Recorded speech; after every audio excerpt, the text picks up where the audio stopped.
Pernahkah kalian mendengar tentang negara yang dulunya kaya raya, tapi sekarang terpuruk dalam kemiskinan? Ya, ada beberapa negara yang dulunya menjadi simbol kemakmuran, kini justru menjadi pelajaran bagi kita semua. Hari ini, kita bakal bahas topik yang cukup menarik dan mungkin bikin kalian berpikir. Kenapa sih ada negara yang dulu makmur, sekarang malah struggling? Dalam video kali ini, kita akan telusuri bagaimana beberapa negara yang pernah kaya bisa jatuh miskin dan apa yang sebenarnya terjadi di balik semua itu. Oke, jadi mari kita lihat beberapa faktor yang menyebabkan kemunduran ini. Pertama, ada masalah ekonomi yang jelas banget. Banyak negara yang bergantung pada satu atau dua sumber daya utama, misalnya minyak atau pertanian. Ketika harga komoditas ini turun, ekonomi mereka langsung terpuruk. Selain itu, kita juga tidak bisa mengabaikan tantangan politik. Korupsi dan pemimpin yang tidak kompeten seringkali memperparah situasi. Bayangkan aja, ketika pemimpin lebih memikirkan kekayaan pribadi daripada kesejahteraan rakyat, negara manapun bisa hancur. Dan jangan lupa, faktor sosial juga berperan penting.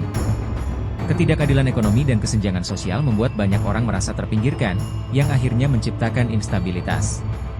Exploration Development. Mari kita ambil beberapa contoh nyata. Pertama, kita punya Venezuela. Negara ini dulunya salah satu negara terkaya di Amerika Selatan berkat cadangan minyaknya yang melimpah.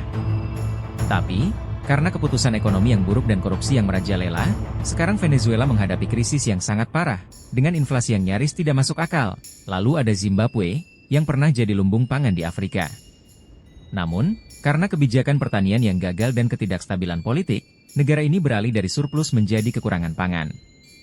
Kasus-kasus ini adalah pengingat nyata bahwa kekayaan tidak selamanya menjamin kemakmuran. Nah, ini yang paling mengejutkan.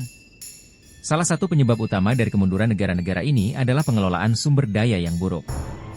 Misalnya, di Zimbabwe, pemimpin mereka mengambil alih lahan milik petani yang produktif dan menyerahkannya kepada orang-orang yang tidak memiliki pengalaman bertani. Hasilnya, produksi pangan jatuh, dan negara itu terpaksa mengimpor makanan yang seharusnya bisa mereka hasilkan sendiri. Ini jadi pelajaran penting bahwa kepemimpinan yang buruk dan pengelolaan sumber daya yang ceroboh dapat menghancurkan masa depan suatu bangsa. Jadi, apa yang bisa kita ambil dari semua ini?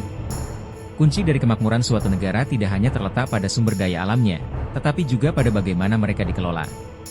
Penting bagi negara-negara untuk belajar dari pengalaman negara lain yang telah terpuruk. Mengadopsi praktik berkelanjutan dan mencegah korupsi adalah langkah awal yang krusial agar tidak jatuh ke dalam perangkap yang sama.